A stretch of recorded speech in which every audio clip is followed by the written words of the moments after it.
Hello, and welcome back to Young Adult Book Snacks, a new series that we're doing where once a month I come to you with 3 recommendations for young adult books that you might enjoy, and then I read an excerpt from one of them.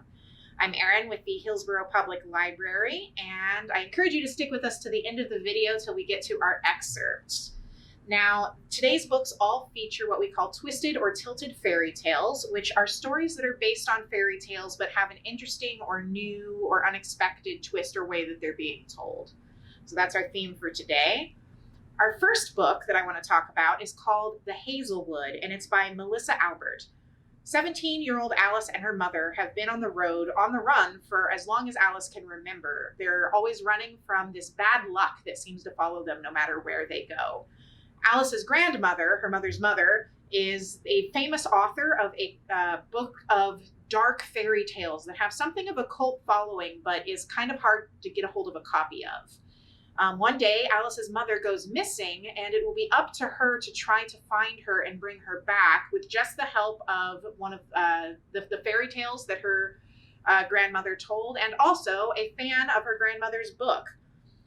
Just how many of the fairy tales her grandmother told in the book were made up and how much of it was based on something real? Can she find her mother and save the day? Find out on The Hazelwood. Our second book is Spinning Silver by Naomi Novak. This is a twist on the classic Rumpelstiltskin fairy tale. Our main character is Miriam. She's the daughter and granddaughter of moneylenders, but her father is not very good at his job, and their family is completely destitute. They have no money. They are living in total poverty. To save them, she hardens her heart and sets out to retrieve the money that her family is owed, and she gains a reputation for being able to turn silver into gold. They don't mean this literally, but when an ill-advised boast brings her to the attention of the fairy-like creatures that live in the woods nearby, everything in her life will change and nothing will be the same for her again. This is a rich fantasy with multiple character perspectives that will turn what you think you know about the story of Rumpelstiltskin completely on its head. The last book I want to talk about is called Beast. It's by Bree Spangler. This is a Beauty and the Beast retelling, and our main character is named Dylan, and he is mocked and made fun of for having a kind of unusual appearance. He's very tall, 6'4", and he's absolutely covered head to toe in very, very thick hair. He's called Beast or Sasquatch or Caveman, and he normally just tries to keep to himself. He makes good grades, tries to support his mother, but when his school bans wearing hats, which is one of the ways he normally tries to hide himself, he has an accident where he falls off the roof and breaks his leg. It's possible that this wasn't entirely an accident, and they send him to a therapy group for people who are self-harmers. And when he's there, he meets Jamie, a really interesting and beautiful young woman that he doesn't initially realize is transgender. Will Dylan be able to overcome stereotypes and his own self-absorbed behavior and maybe be just a little bit less beastly? To find out, you will have to read this realistic fiction based on a tale as old as time. Now, with no further ado, I would like to go ahead and get to our excerpt. Today, I will be reading from Spinning Silver by Naomi Novak, and I'm going to be using an ebook to do so. If you need any help setting up ebooks for yourself, please let us know here at the library. If you have a library card, you are able to get ebooks from us using Overdrive or Libby. Now, I'm going to be reading right from the very beginning of the book, starting at the beginning of chapter 1. The real story isn't half as pretty as the one you've heard. The real story is the miller's daughter with her long golden hair wants to catch a lord, a prince, a rich man's son. So she goes to the moneylender and borrows for a ring and a necklace and decks herself out for the festival. And she's beautiful enough, so the lord, the prince, the rich man's son notices her and dances with her and tumbles her in a quiet hayloft when the dancing is over, and afterwards he goes home and marries the rich woman his family has picked out for him. Then the miller's despoiled daughter tells everyone that the moneylender's in league with the devil, and the village runs him out or maybe even stones him, so at least she gets to keep the jewels for a dowry, and the blacksmith marries her before that firstborn child comes along a little early. Because that's what the story's really about, getting out of paying your debts. That's not how they tell it, but I knew. My father was a moneylender, you see. He wasn't very good at it. If someone didn't pay him back on time, he'd never so much as mentioned it to them. Only if our cupboards were really bare, our shoes were falling off our feet, and my mother spoke quietly with him after I was in bed, then he'd go, unhappy, and knock on a few doors and make it sound like an apology when he asked for some of what they owed. And if there was money in the house and someone asked to borrow, he hated to say no, even if we really didn't have money ourselves. So all his money, most of which had been my mother's money, her dowry, stayed in other people's houses. And everyone else liked it that way, even though they knew they ought to be ashamed of themselves. So they told the story often, even or especially when I could hear it.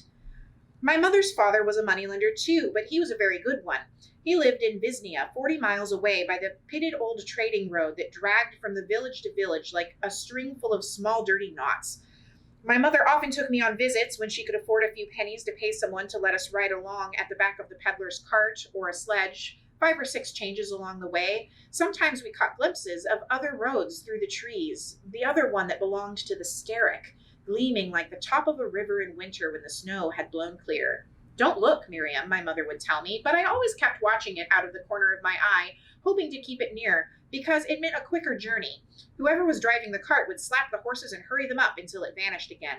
One time we heard the hooves behind us as they came off of their road, a sound like ice cracking, and the driver beat the horses quick to get the cart behind a tree, and we all huddled there in the well of the wagon among the sacks, my mother's arm wrapped around my head, holding it down so I couldn't be tempted to take a look. They rode past us and did not stop. It was a poor peddler's cart covered in dull tin pots, and Sterrick knights only ever came riding for gold. Their hooves went jangling past, and a knife wind blew over us, so when I sat up, the end of my thin braid was frosted white, and all of my mother's sleeve were wrapped around me and our backs. But the frost faded, and as soon as it was gone, the peddler said to my mother, "Well, that's enough of a rest, isn't it?" As if he didn't remember why we had stopped. "Yes," my mother said, nodding, as if she didn't remember either, and he got back up onto the driver's seat and clucked to the horses and set us going again.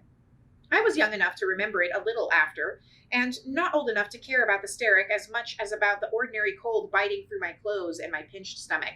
I didn't want to say anything that might make the cart stop again, impatient to get to the city and my grandfather's house. My grandmother would always have a new dress for me, plain and dull brown but warm and well made, and each winter a new pair of leather shoes that didn't pinch my feet and weren't patched and cracked around the edges. Sometimes she would feed me full to bursting 3 times every day, and the last night before we left, she would always make cheesecake. Her cheesecake, which was baked golden on the outside and thick and white and crumbly inside and tasted just a little bit of apples, and she would make decorations with sweet golden raisins on the top. After I had slowly and lingeringly eaten every last bite of a slice wider than the palm of my hand, they would put me to bed upstairs in the big, cozy bedroom where my mother and her sisters had slept as girls, in the same narrow wooden bed carved with doves. My mother would sit next to her mother by the fireplace and put her head on her shoulder. They wouldn't speak, but when I was a little older and didn't fall asleep right away, I would see them in the firelight glow that both of them had a little wet track of tears down their faces.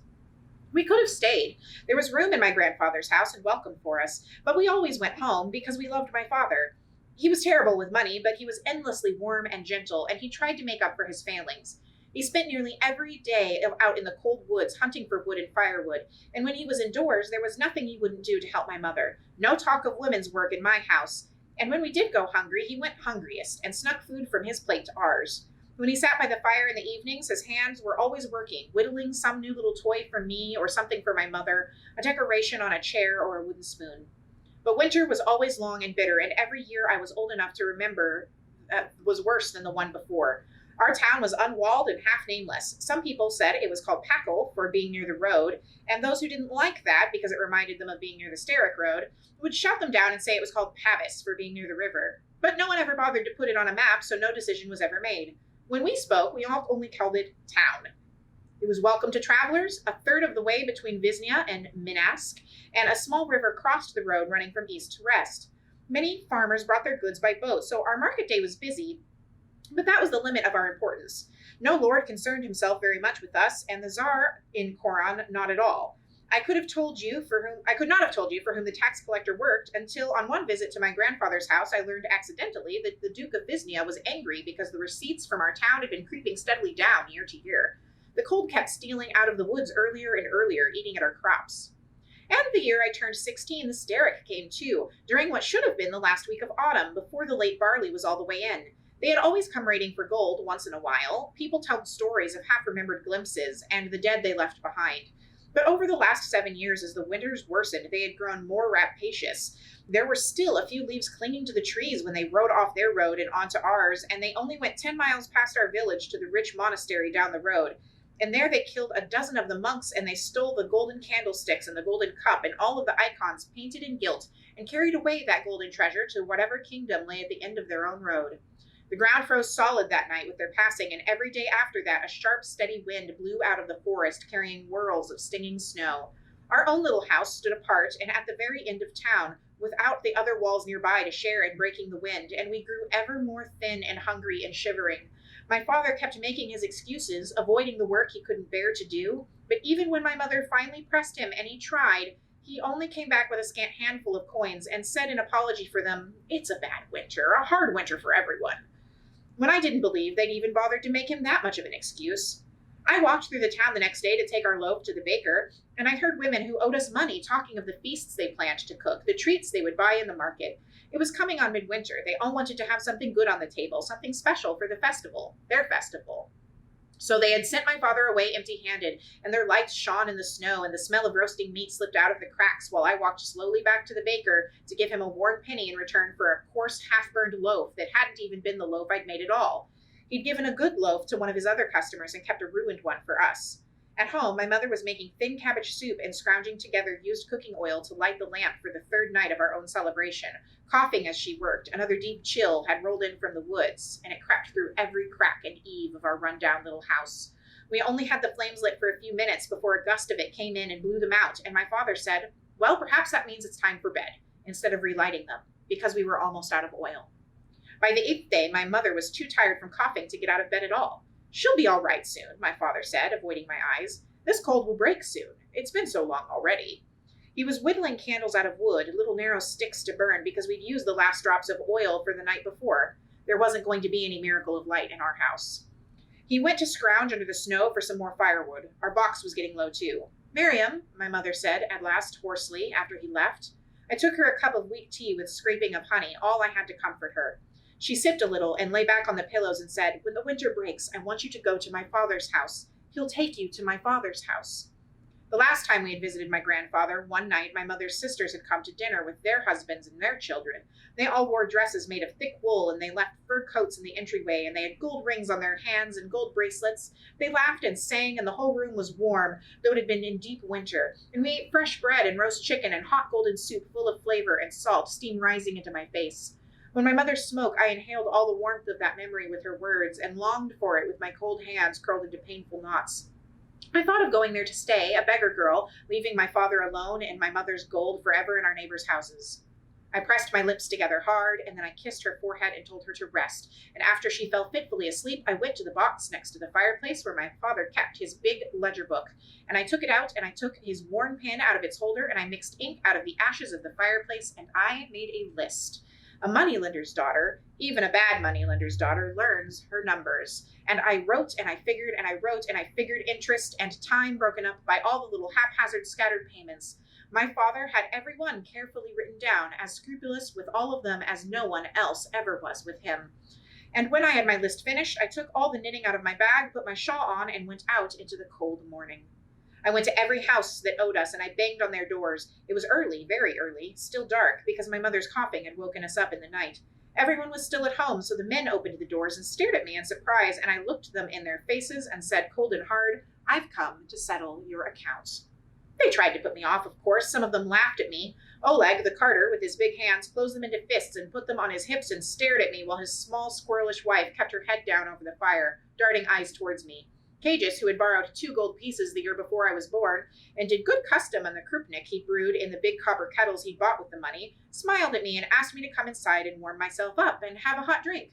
I refused. I didn't want to be warmed. I stood on their doorsteps and I brought out my list and I told them how much they had borrowed and what little they had paid and how much interest they owed besides. They spluttered and argued and some of them shouted. No one had ever shouted at me in my life, my mother with her quiet voice, my gentle father. But I found something bitter inside of myself, something of that winter blown into my heart, the sound of my mother coughing, and the memory of the story the way they'd told it in the village square so many times about a girl who made herself a queen with someone else's gold and never paid her debts. I stayed in their doorways and I didn't move. My numbers were true, and I knew it, and they knew it, and when they shouted themselves out, I said, "Do you have the money?" They thought it was an opening. They said, "No, of course not. They didn't have such a sum." "Then you'll pay me a little now and again every week until your debt is cleared," I said, "and pay interest on what you haven't paid, and if you don't want me to send it to my grandfather to bring the law into it."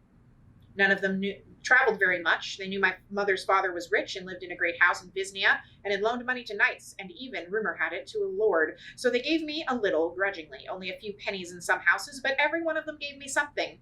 I let them give me goods, too, 12 yards of warm woolen cloth in a deep red, a jar of oil, 24 good tall candles of white beeswax, a new kitchen knife from the blacksmith. I gave them all a fair value, the price they would have charged someone else, not me, buying it in the market, and I wrote down the numbers in front of them, and I told them that I would see them next week. And that is where I'm going to go ahead and leave that excerpt. That's Spinning Silver by Naomi Novak. If you would like to see where that story goes, and I really, really encourage that you do, you can check that book out from the library on ebook or a regular physical copy. Now, before I go, I do want to remind everyone that there's a great author event coming up. Aiden Thomas, the author of the New York Times bestselling book Cemetery Boys, is going to be with us on Zoom on November 10th from 6 to 7. I really hope to see you there. If you have any questions about the book or about the writing and publishing process, he will be happy to answer them for us. And with that, that's it. I hope you have a wonderful month. I will see you all in next month's video. And stay warm. I hear it's getting cold outside. Have a good day.